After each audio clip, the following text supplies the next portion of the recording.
Hey, have you been thinking about purchasing a sauna?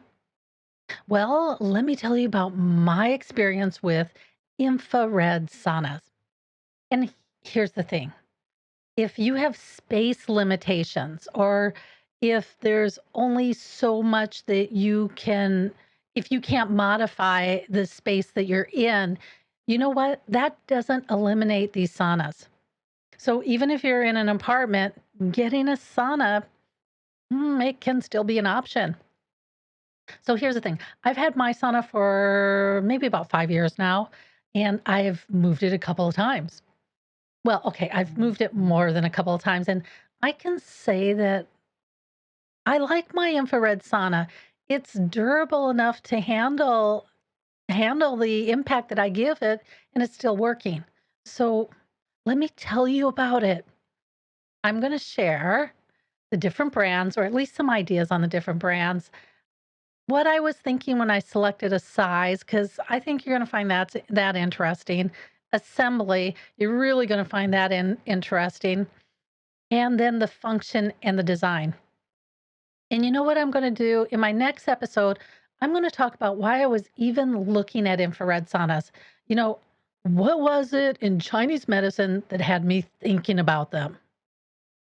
Okay, you ready? Let's get started. Okay, starting out with the brands. So, is there a specific brand that I purchased? Well, I really didn't do any research before I purchased, but after I did, I researched it. So that's kind of backwards. I wouldn't recommend that, but it did work out for me this time. So, what I found out is there's really like two types of brands. There's the high-end brands, and you're going to find them from countries like Sweden, Norway, and the US, and maybe a couple other countries. You know what? I bet those high-end saunas that they're super nice and luxurious in ways that I've never imagined. And then there's the Acme brand. Okay. So some of you have never grown up with the Acme brand. Well, I grew up with Looney Tune cartoons and Wile E. Coyote and Roadrunner. Okay, so Wile E. Coyote always ordered his gadgets from the Acme company, and you never knew who this Acme company was. It was just like this umbrella company of stuff. And you could find everything at Acme, kind of like Alibaba. So, these manufacturers, they make all this stuff and they sell their wares to businesses on Alibaba. And you can buy their stuff, and you can even have them brand their products to your business for an additional fee. But usually a lot of these small businesses, they just purchase the stuff and they resell them to consumers like you and me. That's my infrared sauna. It's unbranded.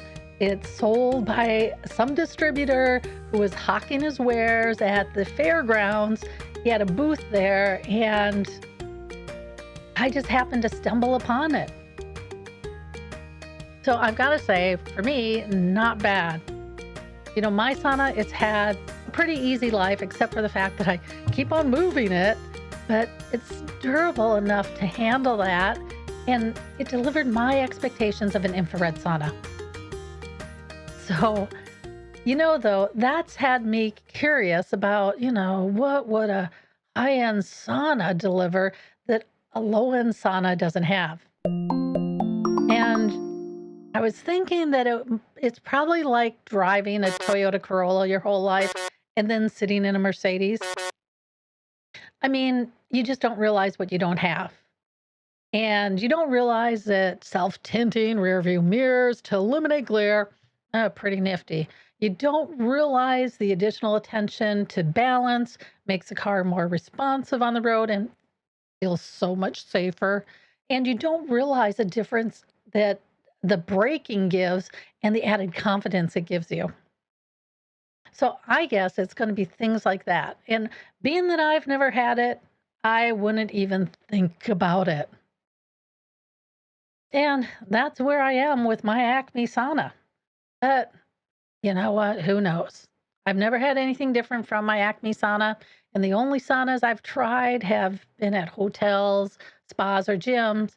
And, that's not a fair comparison because they work just like mine. They heat up to a certain temperature and then they just hang out at that temperature.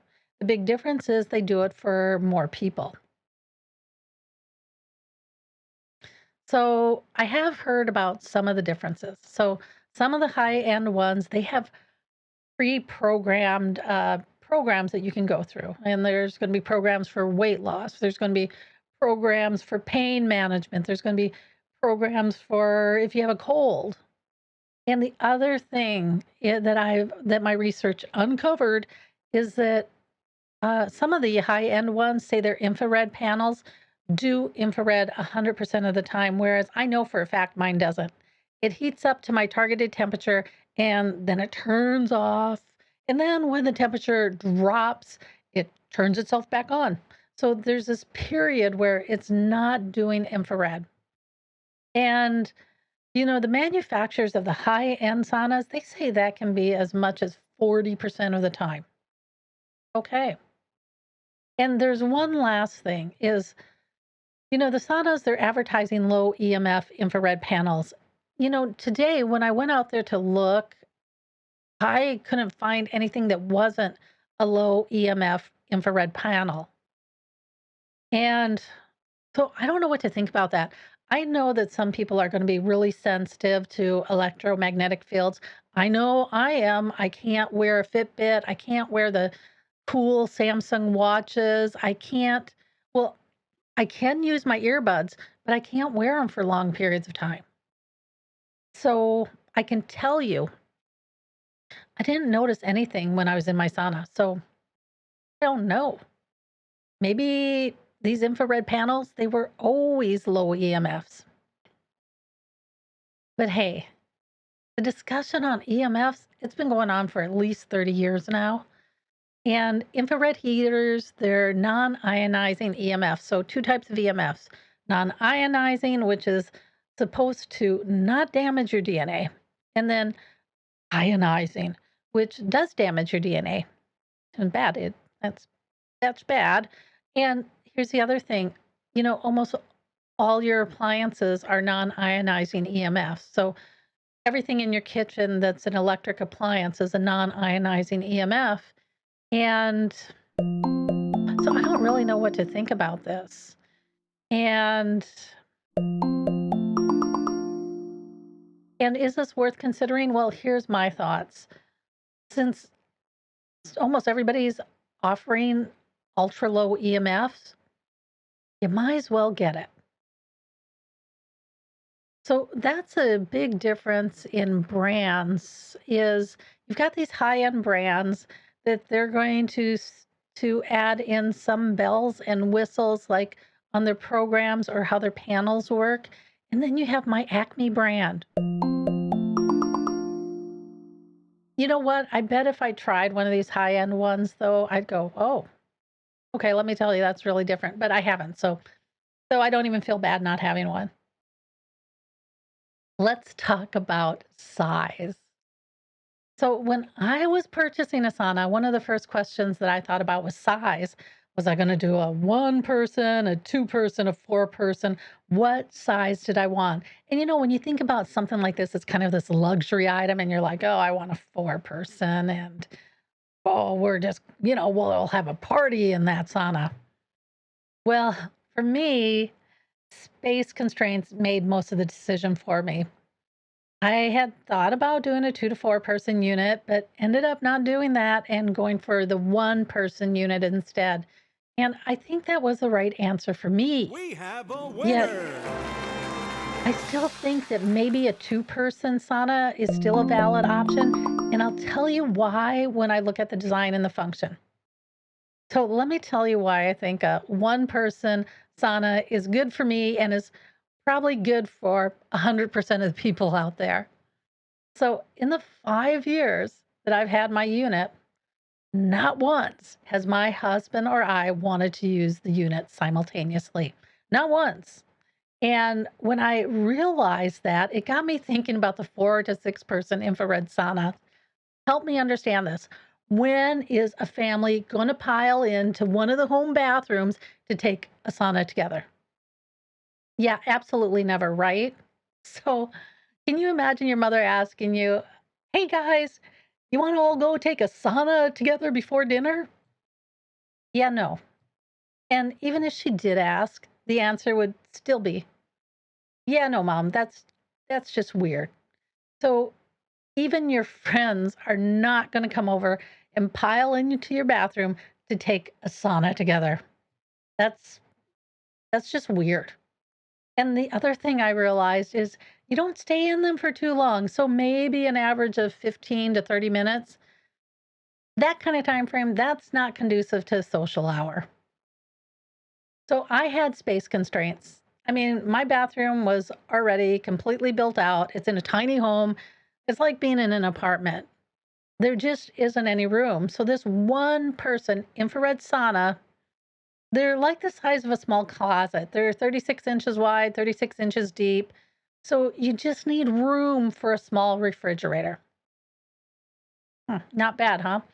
Even though my initial decision to purchase a one-person infrared sauna was based on room constraints, it really turned out to be the best decision for me because I've had it for 5 years and I've never had another person want to use a sauna at the same time as me. It's small enough that I can squeeze this into a number of different areas. And it's small enough that it's easy to move if I want to move it. And I've moved it more than a couple times and haven't broken it once. Okay, so let's talk about assembly. I was looking at the assembly, and that was the other thing. Because if this was going to be super complicated, who needs that, right? So this is super easy. So, when I mentioned Wile E. Coyote and the Acme products? Well, that was the other thing about these Acme products. They were always super easy to assemble. They pretty much assembled themselves. And for this, all you need is a screwdriver.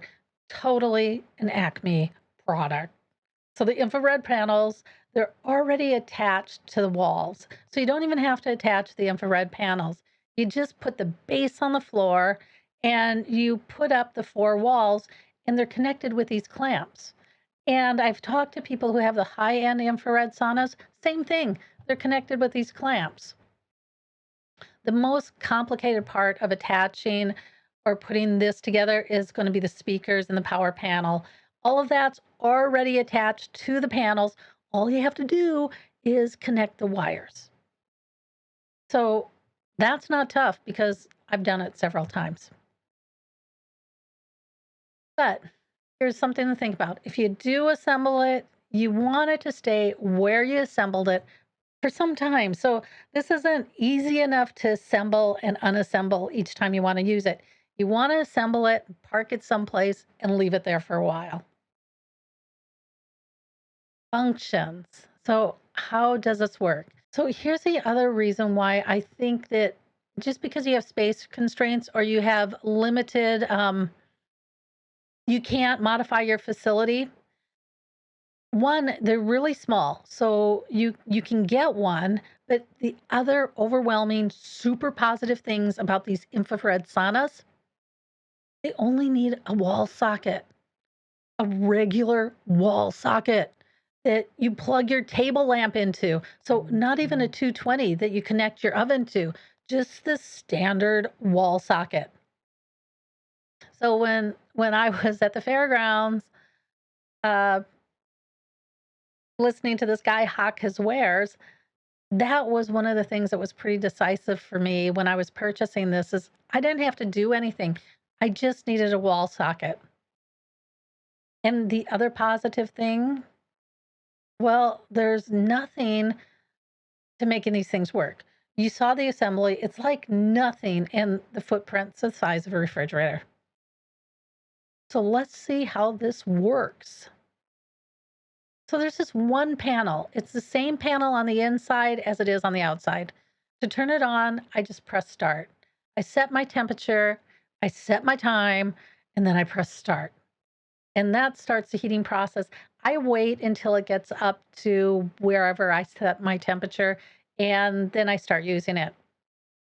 And because the same control panel is on the inside of the unit, if I'm inside, I can change the heat at any time, and I can change the time at any time that I'm sitting inside the unit.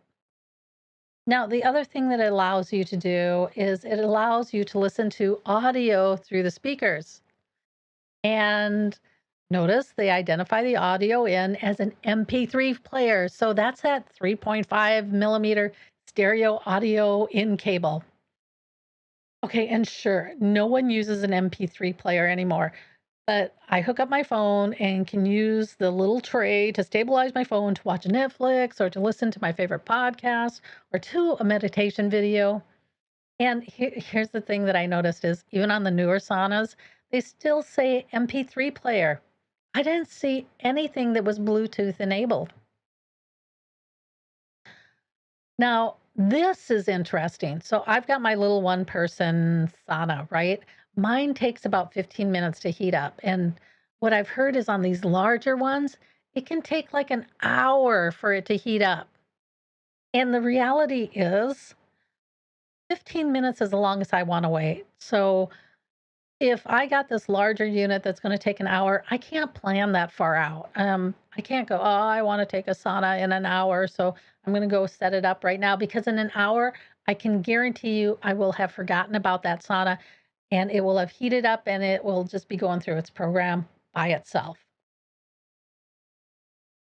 Now, what did I notice when using it? Well, what I did notice is that, oh, guess what? Hot air rises. And these are just thin panels with a little glass door. So it does stay cooler down by my feet. And I'm small enough that I usually just put my feet up on the seat and sit with my back to the wall. And that pretty much keeps the heat evenly distributed for me. Now, this had me thinking that if it was a bigger sauna, I kind of think the temperature difference could even be more severe. And that temperature difference would make the sauna much less appealing. And I'm not positive that it does that, but that's what I'm thinking. Now, on my unit, it actually has panels underneath the seat. So there's panels underneath the seat and in the floor. And, I don't know if all the high end units have that because one of them that I was looking at, it didn't look like they had it, but I don't know. That's one thing that you might want to look at.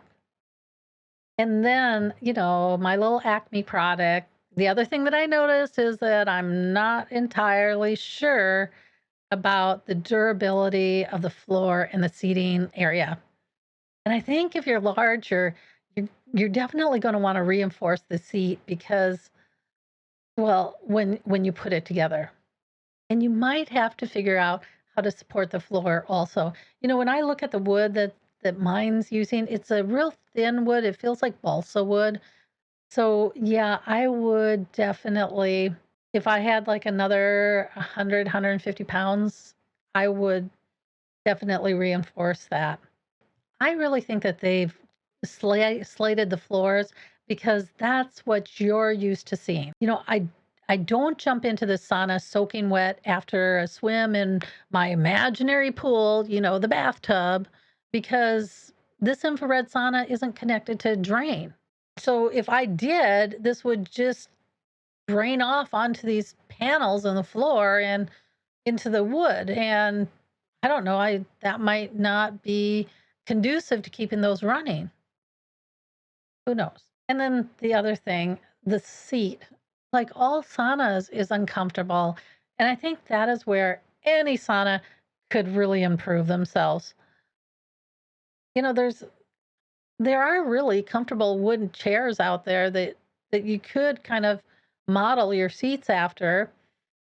I'm small enough to sit sideways on my seat, but not everybody is. So that's why I was thinking that maybe a little bigger, like the two-person sauna, that might be more comfortable. It might because then I might be able to stretch my legs out. Not sure, but it's something to think about. And Here's the thing though. I've seen advertising pics of people in these two-person saunas. They're basically sitting on top of each other looking all romantic and everything.